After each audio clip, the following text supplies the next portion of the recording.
La France, avec ses 162 ambassades, dispose du 3e réseau diplomatique au monde, après les États-Unis et la Chine. Qui sont nos ambassadeurs et que font nos 10 000 diplomates? Pour le savoir, nous sommes partis à leur rencontre aux 4 coins du monde.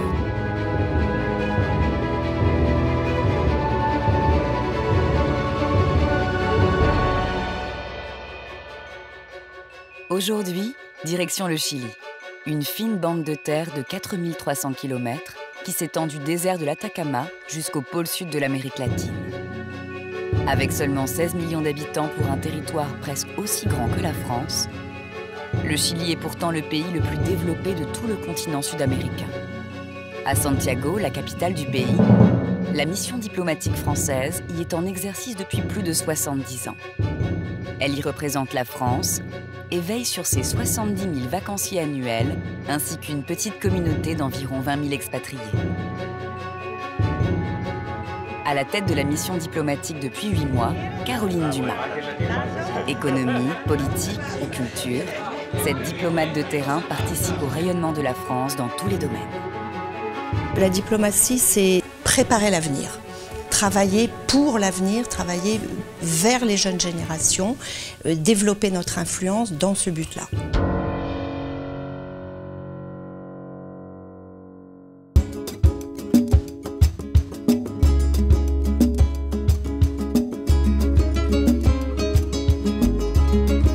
À l'ambassade, un événement important se prépare.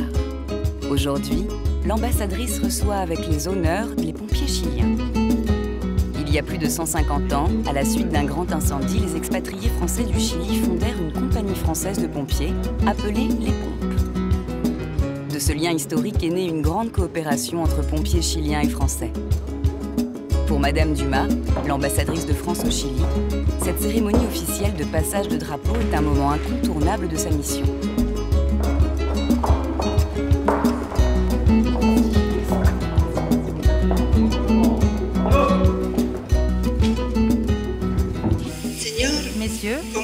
Commandant du corps des pompiers, c'est un grand honneur de présider aujourd'hui cette cérémonie. Vos compagnies sont intimement liées aux compagnies en France. Aujourd'hui, j'ai l'honneur de vous remettre le drapeau de la Fédération nationale des pompiers de France. Et je suis heureuse de le remettre à la Fédération des Pompes de France au Chili. Vive le Chili! Vive la France!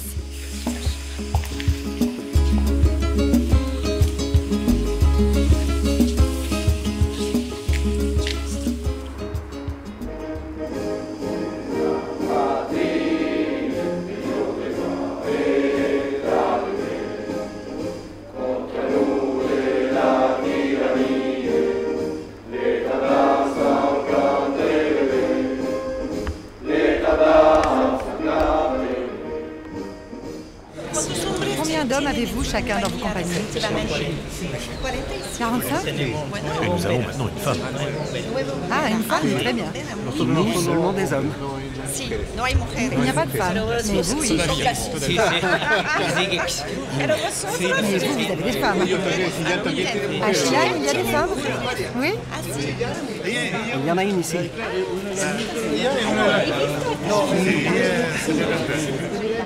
Il s'agit là d'une fédération un peu particulière qui est une fédération de pompes complètement accrochée à la France, qui s'appelle les Pompes France. Il y en a dans de nombreuses villes du Chili. Là, nous avions les plus importantes représentées. Donc, nous avions 4 unités, si vous voulez, de pompiers, entre 40 et 100 personnes dans chaque unité, qui sont liées à la France, qui apprennent le français et qui ont des liens avec les associations de pompiers français, qui sont soutenues par les pompiers de Paris ou les pompiers d'autres villes de France.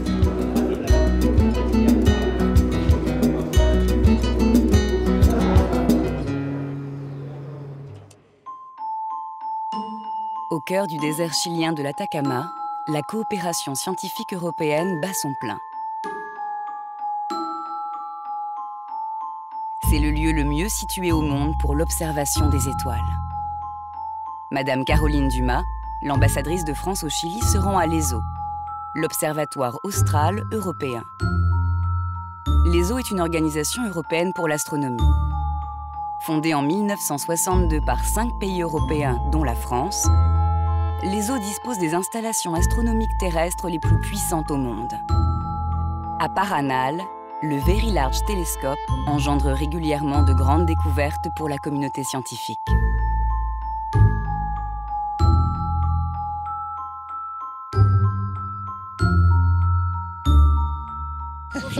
Bienvenue. Bonjour madame, bien sûr. Bonjour madame. Bonjour monsieur. Bonjour monsieur, oui. Bonjour monsieur, oui. Bonjour. Écoutez, merci de nous accueillir dans un site exceptionnel. Hein. Bienvenue sur Mars. Oui, absolument. Alors donc voilà l'observatoire. Donc voilà la canette de soda qu'on voit sur la montagne. C'est ça. Donc, je vous invite à regarder de ce côté-là. Ce qu'on voit, c'est la mer de nuages. Ah oui. Donc on est seulement à 12 km à vol d'oiseau de l'océan Pacifique. Oui. Et vous voyez que les nuages ils sont parfaitement confinés à la même altitude. Puis en fait, il y a ce qu'on appelle une couche d'inversion qui va plaquer les nuages vraiment juste au-dessus de la mer. C'est pour ça qu'à Antofagasta et les villes côtières, il y a souvent des nuages. Il fait souvent des nuages accumulés. C'est un site très privilégié. On est près de la mer, mais on est presque toujours au-dessus de la mer de nuages. On a aussi construit cet observatoire sur un site comme celui-ci parce que c'est très sec, c'est un des endroits les plus secs au monde. Le Chili est devenu un des centres d'astronomie mondiaux. Oui. Je crois que c'est le pays qui a le plus de surface collectrice de télescopes. Il y a des observatoires aussi américains, celui-ci européen. Une véritable compétition pour la conquête du savoir astronomique est en marche. À l'ESO, plusieurs dizaines de techniciens et scientifiques s'activent de jour comme de nuit à l'étude des astres. Pour la France, être en bonne place dans cette coopération scientifique est très important, car c'est un véritable outil d'influence. Une grande nation rayonne par sa recherche, son enseignement supérieur et sa haute technologie. Ici, tous ces axes sont réunis. La France est même l'un des principaux financiers de cet observatoire. Ce dossier fait donc l'objet de toutes les attentions de l'ambassadrice. On a le dernier instrument de la famille de Paranal qui s'appelle Gravity. Et donc le but de cet instrument, c'est d'observer l'influence du trou noir au centre de la galaxie sur les étoiles qui sont voisinantes et d'en déduire un petit peu la déformation de l'espace-temps et toutes les théories de la gravitation et de la relativité générale qui sont liées à ça. Donc cet instrument en fait est tellement important pour la science qui l'observe que beaucoup de gens disent que d'ici quelques années, il y a un prix Nobel à la clé. Ça serait formidable. On serait tous contents. Parce qu'il y a quand même une consécration, oui. Ah, c'est impressionnant. Voilà, donc en fait ici il y a un très long tunnel avec des rails. Et sur ces rails se déplacent ces petits chariots. On positionne un miroir d'une assez bonne taille qui injecte la lumière sur l'axe du tunnel dans ces petits chariots. Et ces petits chariots, pendant la nuit, se déplacent de manière à retarder la lumière pour que l'instrument reçoive la lumière des 4 télescopes au même moment. Je crois qu'il y a peu d'endroits dans le monde, au niveau précision optique, qui sont aussi demandants que cet endroit. Oui, c'est impressionnant. Donc là, le télescope est en train de s'incliner vers nous. Donc voilà ce fameux miroir fabriqué par Reosc en France, Saint-Pierre-du-Ferré, oui. Pour que vous ayez une idée à peu près de la quantité de données qu'un astronome peut analyser dans une année, c'est avec 8 nuits d'observation, c'est suffisant pour toute l'année. On peut dire que les astronomes qui vivent au Chili, ils travaillent aussi pour des collègues qui en fait leur passent des commandes. Oui, exactement. Voilà, c'est ça. Ils reçoivent les commandes, ils observent et ils envoient les informations. D'accord. On appelle ça le mode service. Le mode service. On prête un service à la communauté astronomique. C'est ça. Vous pouvez voir maintenant la coupole qui s'ouvre. Voilà, et au moment où la coupole s'ouvre, formidable. On voit le rosé du ciel, là.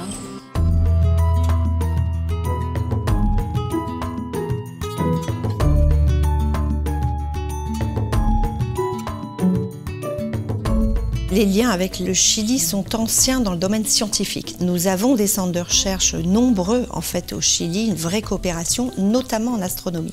Et puis nous sommes notamment sur ce télescope-là à la charnière entre une diplomatie scientifique et une diplomatie économique. Manifester ce soutien, c'est montrer l'intérêt qu'on porte à la technologie française, à l'étranger, et ce sont au final des emplois en France.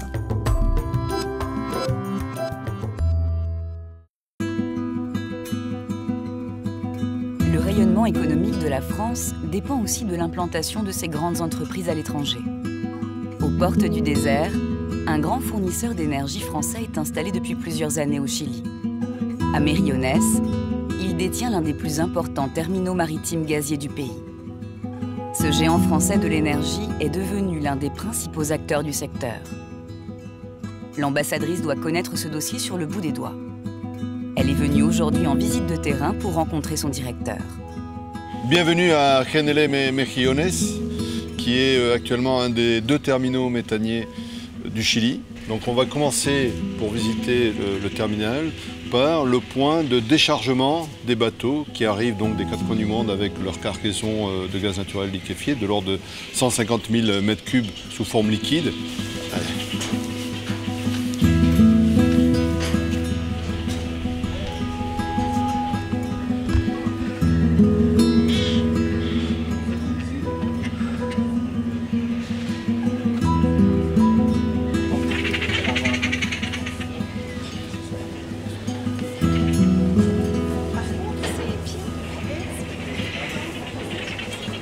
En fait, un terminal méthanier, c'est 3 grosses fonctions. C'est pouvoir décharger un bateau, stocker le gaz naturel liquide et, troisièmement, le regasifier. C'est trois grandes parties simples.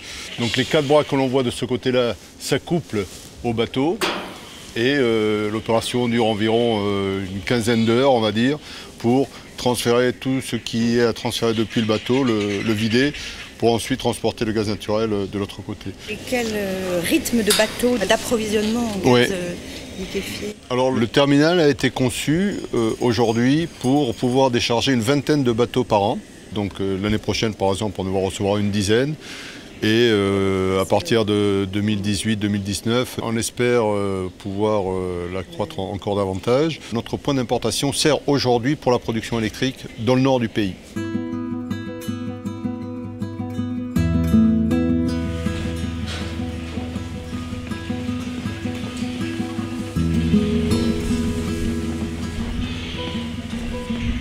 Oui, on avait...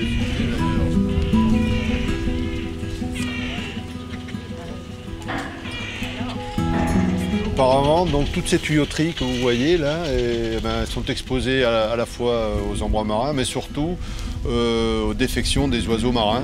Et la faune marine est importante ici. Et donc ça nous obligeait, pour éviter à la fois les mauvaises odeurs, mais surtout la détérioration du matériel, à devoir nettoyer en permanence toutes ces tuyauteries avec des détergents, avec de l'eau sous pression. Donc avec cette solution, on a donc un rapace qui, par nature, fait peur aux autres oiseaux ou effraie les autres oiseaux et donc évite précisément, donc on résout le problème à la source, évite précisément que les oiseaux viennent faire leur nid ici ou vivre et salir nos installations. Donc c'est vraiment une solution tout à fait écologique. Alors on peut le toucher?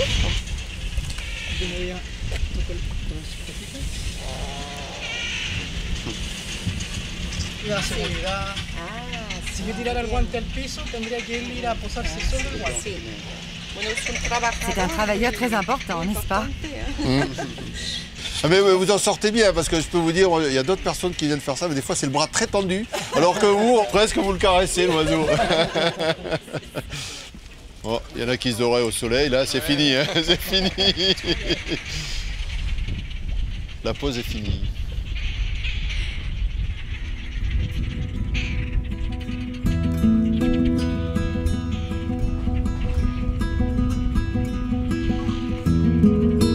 Le Chili est le pays le plus sismique au monde.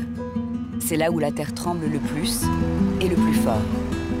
Sur la côte, à Mérionès, le groupe français a conçu de gigantesques réservoirs de stockage de gaz capables de résister au Big One. Attention la tête. Le tremblement de terre le plus fort jamais connu.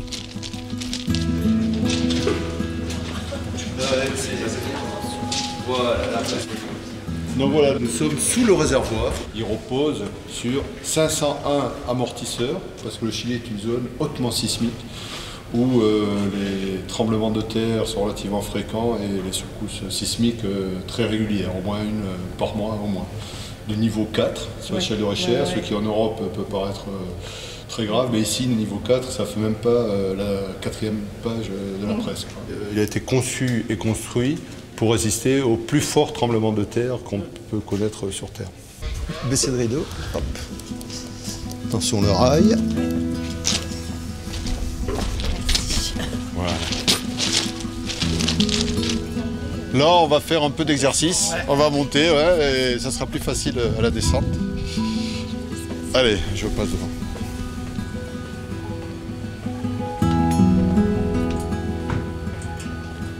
Mais écoutez, on va monter sur le dôme. On va avoir une vue imprenable sur la cordillère. Donc. Ah, le métier est dur. C'est fini l'ambassadeur à dos de chameau, etc. Hein, avec le palmier, ça fait le bon temps. Ça. On est loin du Ferrero Rocher. Hein, et il faut d'ailleurs en manger le moins possible pour pouvoir tenir sur ce genre de journée, vous voyez, parfois acrobatiques et enchaîner les journées qui sont, voilà, parfois longues aussi.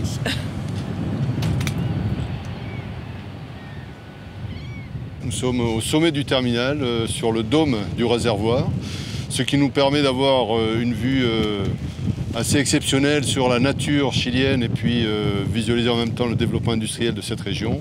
Alors on voit les premiers contreforts de la cordillère, d'ailleurs on l'appelle la pré-cordillère des Andes, mais il faut voir que derrière cette pré-cordillère, derrière les Andes, à une centaine de kilomètres, 150 km d'ici, se trouve l'Argentine.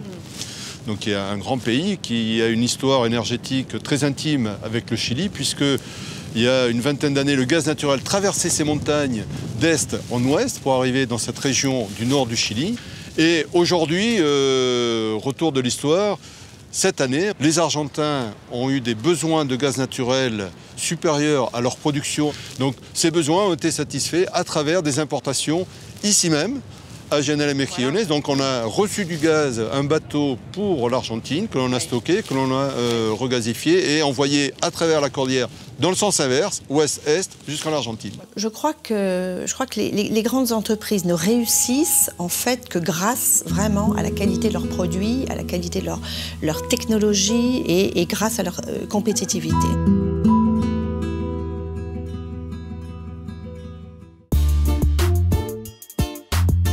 À 120 km au nord de Santiago, la capitale, la ville de Valparaíso, le premier port du pays. Ce qui fait la réputation de Valparaíso, c'est son incroyable richesse culturelle. Un peu partout dans les ruelles escarpées, l'art trône fièrement et colore les murs de la ville. De véritables œuvres d'art, réalisées par les nombreux talents locaux, laissent planer un sentiment de liberté et d'effervescence artistique.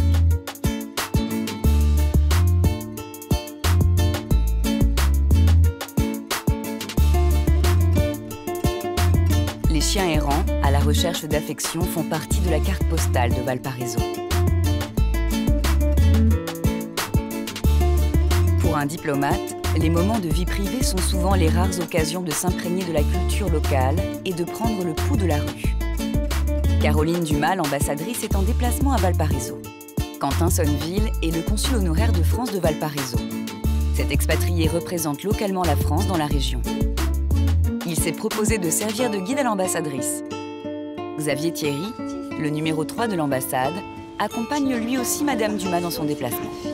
Noir et blanc, toujours, ces dessins. Alors ça, c'est vraiment typique et c'est vrai que c'est inspiré en fait des Mapuches. Donc c'est intéressant parce qu'ils font ils reprennent des thèmes. Ouais. Sí, oui. Bueno, sí, oui, c'est la base. ¿No?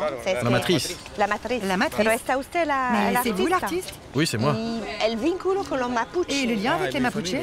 C'est ma famille. Ah, votre famille. Je suis né dans le sud du Chili. Dans le sud du Chili. En Patagonie? Non, dans la région des lacs. Ah, la région des lacs? En dessous de Osorno? Ah, Osorno. Ah, Osorno. C'est merveilleux, Osorno, n'est-ce pas? Et Inche, qu'est-ce que ça veut dire? Je suis un insecte mapuche. Ah, ok. Et c'était une invitation pour mon exposition d'art et d'anthropologie. Oui. Ça, c'est le tambour, non? La terre avec les quatre éléments des oui. de los Mapuches. Si. 1, 2, 3, 4 points de la terre et le mapuche vit. 1, 2, 3, 4 points de la terre. Et le mapuche vit au centre. La langue, c'est le premier point d'entrée, c'est indispensable. Et bon, l'espagnol est quand même pas une langue très difficile, donc c'est un minimum que de parler espagnol. Il faut s'habituer au petit accent chilien qui est particulier, là, quand même, par rapport à l'accent espagnol. Mais au-delà de la langue, bien évidemment, bon, c'est important de circuler dans le pays, d'essayer de comprendre le pays, de le sentir. C'est vrai qu'on a parfois des cages dorées, mais nous ne sommes pas dedans, nous sommes beaucoup dehors. On ne peut pas travailler, je crois, on ne peut pas travailler bien et on ne peut pas travailler en osmose avec le pays auprès duquel on est accrédité si on ne connaît pas bien la culture du pays, bien évidemment la mentalité du pays. Le Chili est particulièrement marqué de l'empreinte d'un Français voyageur, le naturaliste Claude Gay. Bonjour. Encantada, oui, bien. Et vous? Si Claude Gay, le français, inspire encore le pays, c'est parce que lors de ses multiples séjours au Chili entre 1828 et 1873, cet ancien professeur de sciences réalisa la première étude environnementale du pays. Tous les produits que nous avons sont faits à Valparaiso. C'est fait ici avec des personnes qui vivent ici. Nous avons une collection de Claude Gay, un Français, un naturaliste français qui est venu vivre au Chili et qui a une place importante dans l'histoire du Chili. Ah oui, Claude Gay, absolument. Qui a vécu ici, une personne très importante. Et nous avons des produits avec des dessins de Claude Gay. Les livres, par exemple.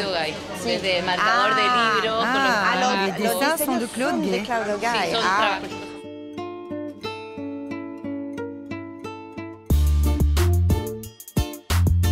Le français reproduit en dessin avec précision la faune et la flore locale. Une mine d'or en termes d'informations que les Chiliens se sont transmis de génération en génération.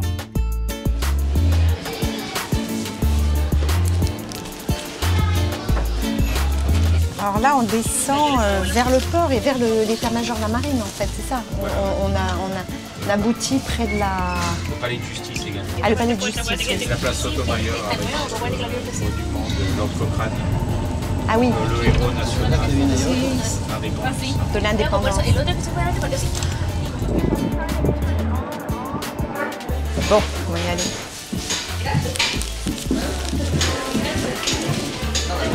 Alors c'est beaucoup plus haut. Ah oui, j'y suis. C'est après le grand virage. Hein.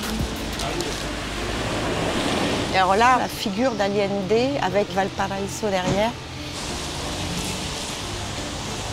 Asesinados desaparecidos de la région. C'est tous les disparus de la région pendant la dictatura civilo-militaire. Hein. Je n'imagine pas mon métier différemment, si vous voulez. Je crois qu'on apprend jusqu'au dernier jour d'une mission. Certes, on court beaucoup du matin au soir, mais quand on peut voilà, se promener plus tranquillement, découvrir le pays, c'est absolument indispensable à une bonne appréhension du pays dans lequel on fonctionne, si je puis dire.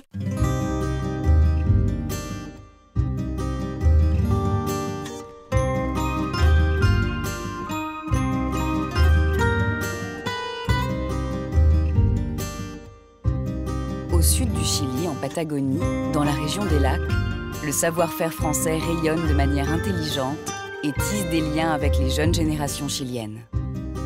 C'est à Osorno que l'on trouve le lycée français le plus austral de la planète. Marqué de l'empreinte française laissée par le naturaliste Claude Gay, ce lycée français est l'un des meilleurs établissements de la région. C'est l'Agence française pour l'enseignement français à l'étranger, l'AEFE, qui gère ces établissements du bout du monde. Un peu partout, les lycées français sont devenus une marque de fabrique d'un enseignement privé de qualité pour le primaire et le secondaire. Ce petit paradis de la culture française est géré par Didier Coltin. Il veille sur plus de 400 élèves de la maternelle jusqu'au secondaire. Après la Colombie et le Liban, ce globe-trotteur de l'enseignement a posé ses valises à Osorno il y a 3 ans. Aujourd'hui, il assiste à une rencontre entre CM1 et CM2. Les grands sont partis en France faire un voyage d'études et doivent raconter à leurs cadets leur expérience. Bonjour, je m'appelle Felipe et je vais vous présenter notre voyage en France. Le 26 août, nous sommes partis des enfants de CM2 de l'école française Nous sommes allés pour pratiquer plus notre français parce que nous sommes depuis la maternelle à l'école et avec la seule personne avec laquelle on parle, c'est avec la maîtresse. Le 1er septembre, nous sommes allés à la gare Montparnasse pour prendre un train à Bayonne qui se situe là. On a fêté l'année dernière les 70 ans de l'établissement et les familles fondatrices de l'établissement étaient des Français venant du Pays Basque. Donc avec les enseignants qui ont monté le projet Voyage en France, on s'est dit que ça serait bien de retourner sur les traces des familles fondatrices de l'établissement et d'essayer de retrouver des liens, de renouer des liens avec des familles basques. Avant de partir, on doit être très autonome. Par exemple, on doit savoir surtout prendre la douche, faire la toilette et organiser ses habits. Et on a visité Bayonne, Césarène, ce marché, un club de rugby, les Pyrénées et une école où on a présenté les danses qu'on avait préparées au Chili. Je vous recommande à 100% ce voyage, d'abord parce que vous partez en groupe avec les camarades et après parce que vous allez découvrir un nouveau pays et de nouvelles choses. J'ai adoré cette rencontre car j'ai découvert beaucoup de personnes et encore je garde contact avec des filles, on parle tous les jours.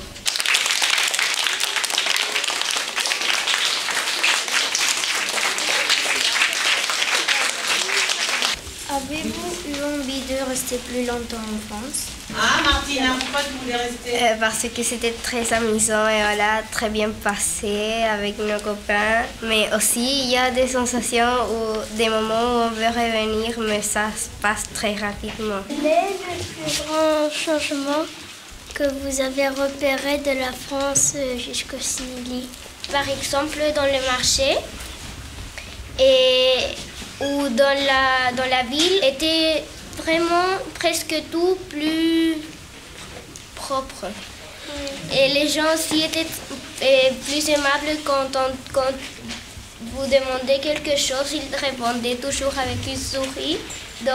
Mais ici au Chili, c'est pas toujours comme ça. Moi, je vois presque tous les jours ici au Chili qu'il y a des chiens qui sont dans la rue. Et en France, j'ai jamais vu un chien qui était abandonné dans la rue. Et ça, c'est pour vous donner envie. Hein? Vous avez envie d'y aller? Oui. Dès que vous m'avez raconté que c'était plus sûr, dès que les personnes étaient bonnes et dès que c'était propre, et tout le peur que j'avais s'est enfui. A disparu. Ce qu'il faut bien comprendre, c'est qu'au Chili, c'est pas trop courant de faire partir des élèves de cet âge-là. Souvent, quand on a mis en place le projet, les gens nous regardaient un petit peu en disant mais pourquoi envoyer des élèves aussi jeunes en France, qu'est-ce qu'ils vont retenir, etc. Et donc il a fallu convaincre les parents, les élèves, en leur disant que c'était vraiment un moment important où ils vont pouvoir parler le français et c'est peut-être le moment où ils vont visualiser qu'ils ont une maîtrise du français.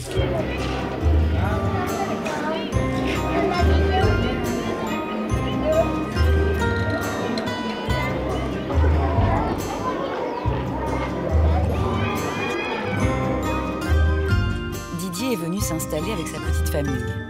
Sa femme est prof au lycée et sa fille de 7 ans y est scolarisée. À la maison, les discussions tournent souvent autour des cours de la petite Louisa. Alors ça s'est bien passé ta matinée, Louisa, ce matin?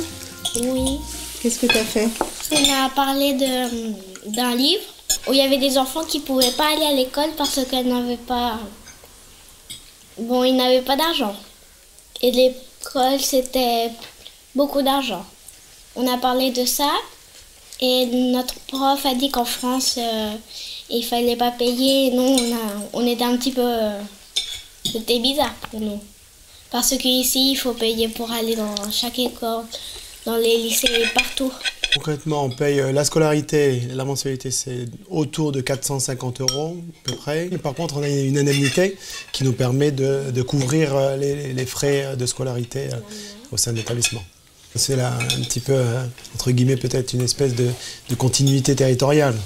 Donc on a le fait, ça nous permet en fait d'avoir la gratuité par rapport à la scolarisation de nos enfants ici à l'étranger. Qu'est-ce que tu retiens de ça?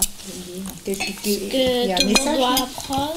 tout le monde doit apprendre, pas parce que tu n'as pas d'argent tu ne peux pas aller à l'école, mais que normalement c'est pas les personnes qui devraient payer pour que leurs enfants aillent à l'école, ce serait l'État, parce que chaque enfant a le droit d'aller à l'école et apprendre pour que sa vie soit mieux.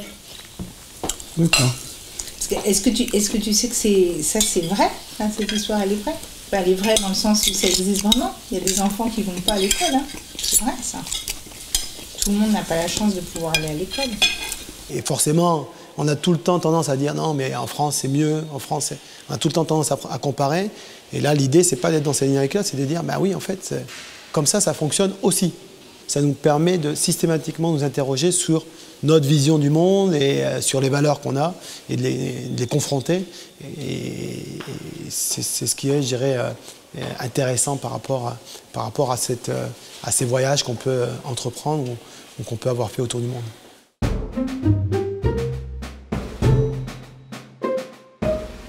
À Valparaiso, ville légendaire ayant une grande activité portuaire avant la construction du canal de Panama, un navire de la marine française vient d'accoster.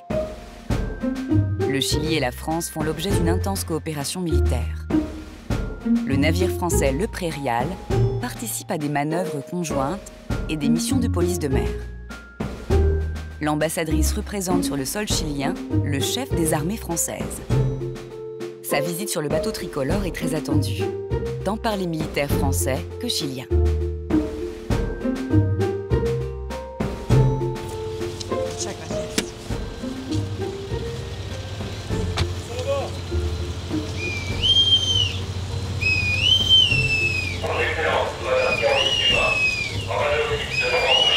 Commandant.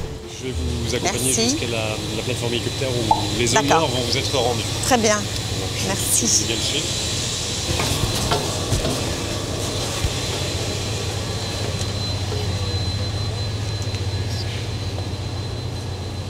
Rendez les honneurs!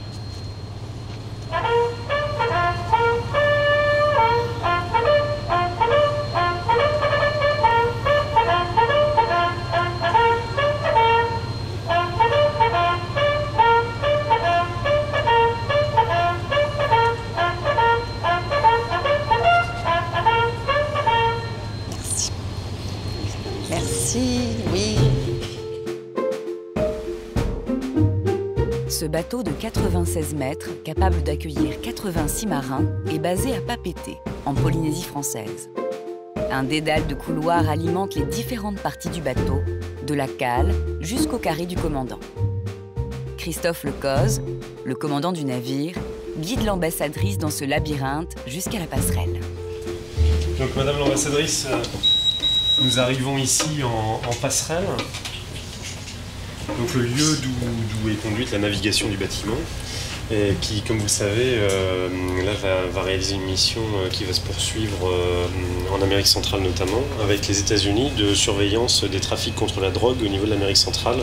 Donc tout le trafic qui passe par le Pacifique Est, depuis les pays d'Amérique centrale jusqu'aux États-Unis. C'est une visite naturelle, je dirais, de la part d'un ambassadeur en poste dans un pays. C'est un motif de fierté, hein, un motif de fierté de recevoir la marine française dans un pays dans lequel on est accrédité. Et ça, forcément, ça motive les troupes, et c'est la raison pour laquelle tous ces honneurs sont mis en place, parce que c'est forcément très important pour la marine et pour ceux qui l'arment. Vous avez une vue ici sur la partie avant du bâtiment avec le canon de 100 mm, hein, qui est le système d'armes principal du bâtiment, et qui nous permet effectivement de mener notamment toutes les missions de police vis-à-vis des trafiquants qu'on cherche à intercepter en mer. C'est au moyen de ce canon-là qu'on fera des tirs de police si besoin, s'ils ne coopèrent pas à nos injonctions. Madame Dumas a convié le contre-amiral Arturo Undurraga Diaz de l'armée chilienne. En mer comme sur terre, la façon dont est reçu l'invité témoigne de son importance et de la considération qu'on a pour lui. Afin d'exprimer toute son amitié et son respect, l'ambassadrice de France a mis les petits plats dans les grands. C'est au carré du commandant que l'entrevue se déroule. Cocktail et déjeuner officiel à la française serviront d'étendard à la collaboration franco-chilienne.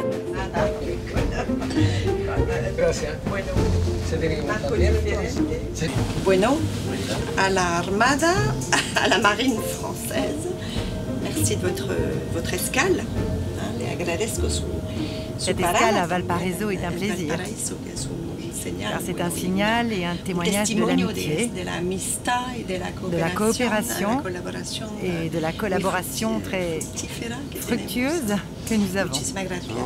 Merci beaucoup de votre accueil ici, dans le port de Valparaiso. Santé. Santé. Salut. Comme nous sommes ici en territoire de la République française, Madame l'ambassadrice, qui représente le président français au Chili, devient l'hôte. Donc c'est elle qui reçoit les invités, qu'elle invite à bord du bâtiment français, que moi j'ai l'honneur de commander. Voilà. Mais c'est un peu particulier et c'est la raison pour laquelle le carré devient le lieu dans lequel l'ambassadrice reçoit. Donc ce n'est plus le mien pendant quelques heures. La vie des marins est dure, non? C'est un mensonge. Enfin, dans un sous-marin, ça doit être vrai, non? Dans un sous-marin, il faut avoir un caractère spécial. Vous avez déjà été dans un sous-marin? Non, sur différents navires, mais jamais dans un sous-marin. Réellement, il faut avoir un caractère spécial parce que dans un espace comme ça, on peut être 6, 7. Nous essayons d'apporter notre soutien, disons, aux forces armées et à l'action qu'elles mènent, en l'occurrence à la Marine nationale et à l'action qu'elles mènent en coopération avec ses partenaires dans le monde.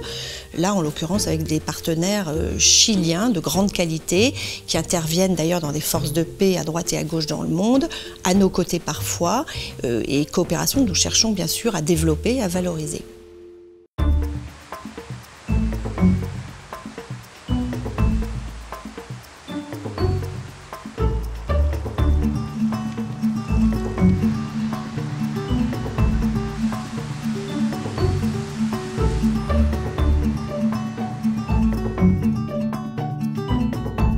Pour rayonner économiquement, la France s'est dotée d'un service de diplomatie économique appelé Business France.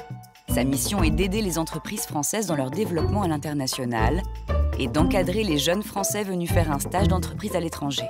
On appelle cela un VIE, pour Volontaire International en Entreprise. C'est Laura qui veille sur ses stagiaires. Laura et Bruno, le responsable de Business France pour le Chili, doivent rendre visite aux stagiaires sur leur lieu de travail cet après-midi. Bonjour Bruno, je venais vous voir pour la visite de cet après-midi.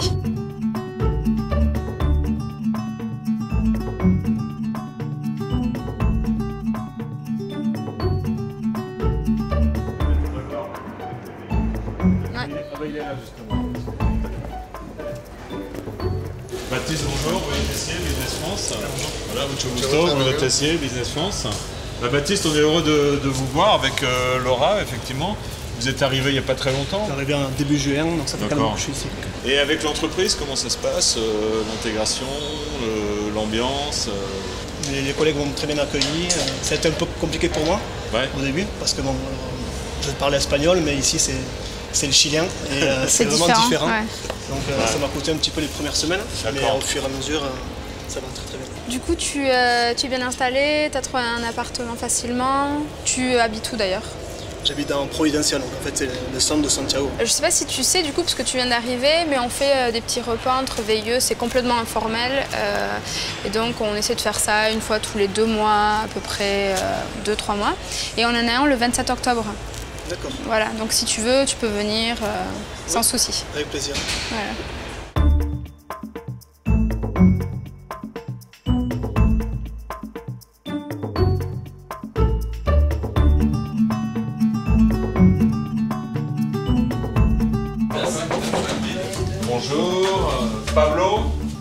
Ah, bonjour Pablo, bonjour. Bruno Tessier, donc, Business France. Je venais voir un peu comment ça se passe, mais je vois que vous êtes très nombreux, donc je ne sais pas si c'est... Vous êtes veilleux aussi ou... Alors il y a des anciens veilleux et moi je suis veilleux en ce moment. Pablo, je crois que vous êtes franco-chilien, non, c'est ça? Oui, je suis franco-chilien. Ça fait que 4 mois que je suis ici en veilleux au Chili. D'accord, très bien. Bonjour, je m'appelle Catherine Armand. Alors moi ça fait 10 ans que je suis au Chili. Et donc Pablo vient d'intégrer mon équipe. Super. Donc on continue, on perpétue la tradition du VIE. On a quelqu'un qui démarre, on a quelques-unes qui sont là déjà depuis quelques années, qui leur permet d'allier à la fois un job intéressant, je pense, et puis une vie privée qui font que vous avez envie de rester. Donc là, on a la preuve du succès du système, de la mobilité et de la possibilité pour les jeunes de mettre vraiment un pied à l'étrier pour l'international. Je veux dire, sinon, en sortant de l'école, avoir tout de suite un job à l'international, je pense que c'est pas forcément facile, et le VIE en est vraiment le plus bel exemple. Et vous en êtes encore la preuve vivante, puisque on a débouché sur un boulot dans une multinationale française. Que dire de mieux pour le système? Vous avez peut-être entendu parler du club VIE, parce qu'il y a quand même pas mal d'anciens VIE qui sont là, mais même qui viennent d'autres pays, qui sont VIE au Chili, et le Chili est un des pays d'Amérique latine. On n'a pas encore fait de club VIE, donc on envisage justement d'en monter un avec les anciens VIE. Donc je pense que là, vous serez tous volontaires. Hein?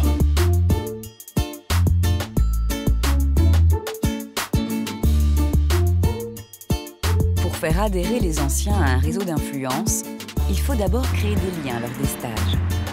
Provoquer des émotions, des souvenirs, qui resteront gravés dans les mémoires et serviront à cultiver un sentiment d'appartenance à un groupe.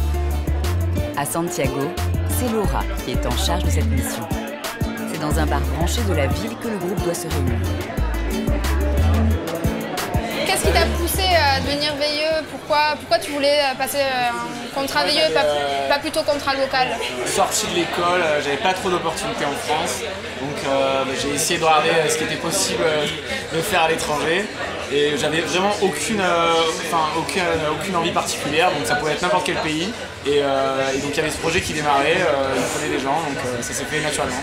Je suis coordinatrice des veilleux chez Business France, en plus de mon travail de chargée de développement agrotech. Donc, ce qui fait que je m'occupe de valider la présence des veilleux sur le sol chilien, de m'assurer que leur structure d'accueil soit bien au courant de leur venue au Chili. Et une fois qu'ils sont sur le sol chilien, je me charge de valider leur déplacement, par exemple. S'ils ont une question à me poser, des doutes sur leur contrat ou des doutes quelconques, ils peuvent revenir vers moi. Et le jour où ils doivent renouveler leur visa, je me charge aussi de leur faire une attestation de renouvellement de visa. Et en plus de ça, parfois j'organise des petites soirées comme ça, qu'on se retrouve tous et qu'on apprenne à se connaître. Et qu'est-ce que tu penses de la vie sociale au Chili? Tu sors beaucoup La vie sociale au Chili est très bonne, les Chiliens sont très pétards, si je puis dire. Et c'est intéressant.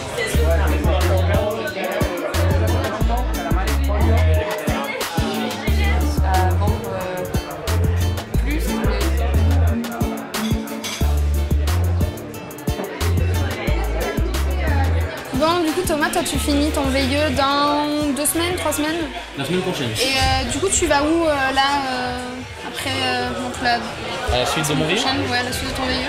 Et je continue ici, dans la même entreprise, en contrat local. Un contrat local? Un contrat chilien, oui.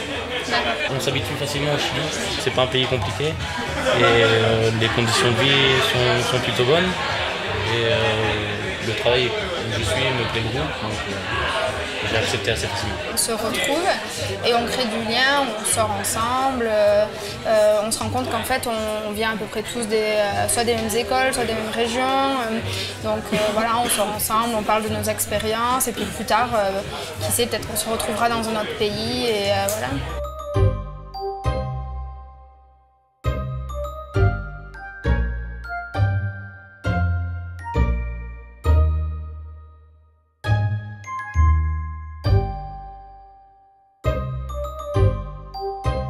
Retour à Santiago, la capitale. L'ambassadrice dispose gracieusement d'un logement de fonction. C'est la résidence de France. Cette belle demeure est avant tout un outil d'influence où toutes les personnes qui comptent au Chili se doivent d'être reçues. À la résidence de France, un important événement se prépare. Ce soir, Madame l'ambassadrice reçoit à dîner 2 autres ambassadeurs et des chefs d'entreprise français. Alexis, l'intendant de la résidence, est venu faire un dernier point sur l'organisation avec Madame l'ambassadrice. Ça va. Bon, alors tout est prêt là dans le jardin, disons c'est... Tout est prêt. Et oui, tout fonctionne. Tout fonctionne. C'est allé, voilà. Il faut dire aux gardes de laisser rentrer. On a quand même 2 ambassadeurs plus plusieurs autres personnes. Donc, ils peuvent se garer là, à ce niveau-là. Ils peuvent se garer. Très bien. Voilà. Très bien. Puis l'éclairage, on fonctionne, c'est ça, autour de la piscine. Tout était autour de la piscine, allumé. Il manque là. Ouais. Et sur l'allée... L'allée aussi, tout est prêt. Le jardin est en bon état, là tout va bien. Hein. On a retendu ici. Tout était tondu, tous les fleurs, la terre, tous les rosiers ont été taillés. La résidence est une maison construite par un riche Chilien que la France a acheté au début des années 60. Mais alors, le 11 septembre 1973, le jour donc de cette attaque où le président Allende s'est donné la mort à la Moneda, vous avez un certain nombre d'opposants qui se sont sentis en danger et qui ont décidé de tenter de quitter la ville et de quitter même le pays le plus rapidement possible. Et la France a accueilli immédiatement des dizaines, puis des centaines de personnes. Et tous ces Chiliens et Chiliennes étaient donc simplement protégés par la France sur le territoire français qu'est cette maison. Par la suite, ces Chiliens sont partis en France, ont été accueillis comme réfugiés. C'était une époque assez dure quand même, hein, la dictature, pour beaucoup des gens. Un exemple, les couvre-feux. Donc le soir, si on allait à une fête, on était obligé de rester à la maison, où il y avait la fête, toute la soirée, jusqu'au lendemain matin. Voilà. C'était interdit d'avoir des groupes de 3 personnes dehors. Je l'ai vécu, j'avais des 8 à 18, 19 ans, la dictature. C'est là qu'on est parti, je suis parti en France. Et là, ça a été une nouvelle vie, un nouveau départ de la vie. C'est difficile au départ parce que c'est différent, mais petit à petit, on s'est adapté au pays. À tel point que quand je suis retourné au Chili après, c'était très difficile de m'adapter ici.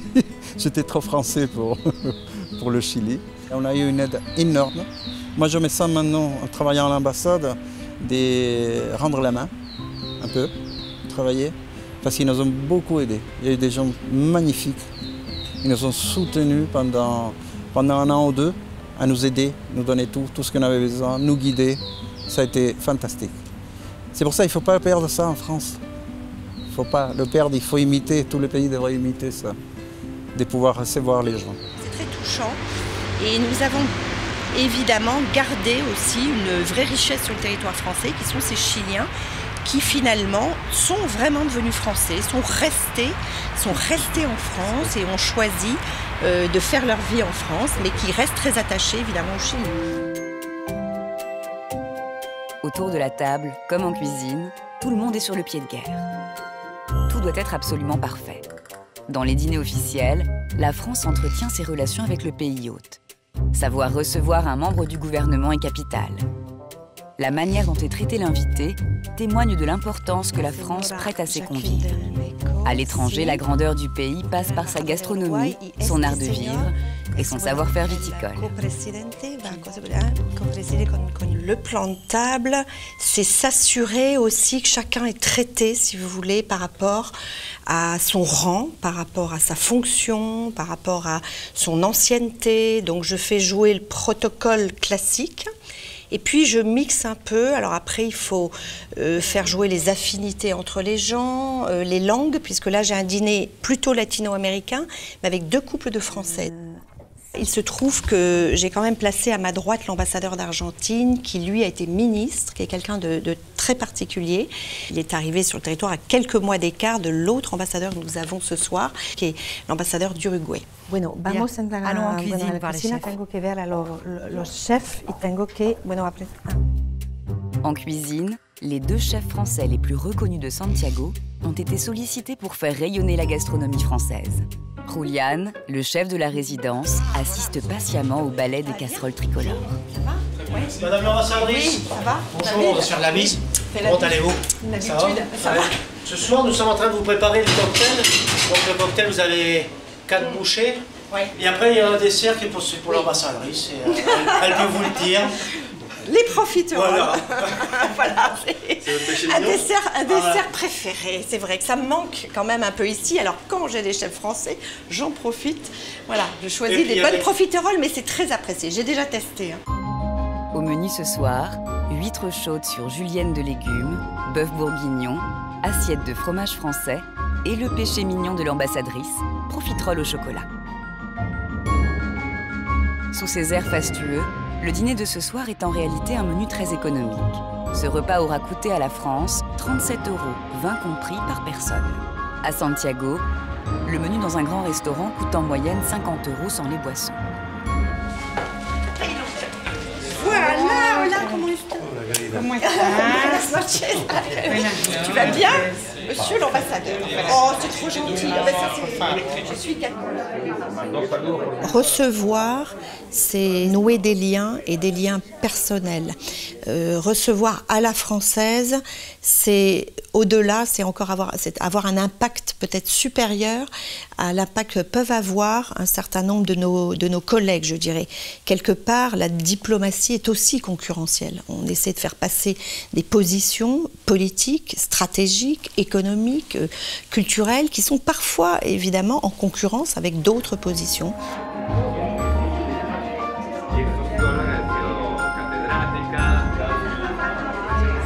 Partager un moment de convivialité, des moments de détente aussi ensemble avec des personnes ou des personnalités étrangères, c'est nécessaire pour mieux se comprendre, pour créer des liens de confiance.